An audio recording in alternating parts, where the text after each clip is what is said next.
Britain will gain the upper hand in the Brexit talks as they move past negotiations on the transition and into the future trade relationship, according to a BBC European correspondent.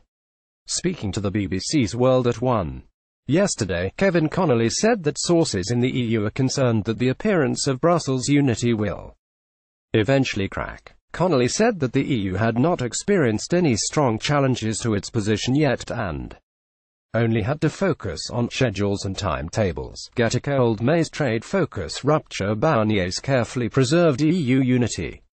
However, this dynamic looks set to change as the UK and EU Brexit negotiators begin to talk on the future of trade. In the past year, members of the government's cabinet has travelled to several EU member states to try and talk directly to the leading business figures, including the car industry in Germany.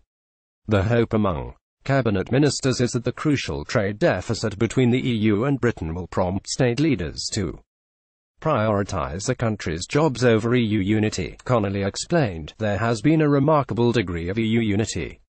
To be fair, they have had it easy so far. All they've been doing is timetabling and scheduling talks. Now, for the British, comes an opportunity at last. Each of the individual EU states has to reflect on what it wants itself on the future relationship. Denmark wants the EU to offer something on financial services if something could be one on fishing rights. Britain's carefully managed strategy in talking directly to nation-states will pay off. Each of the individual EU states has to reflect on what it wants itself on the future relationship.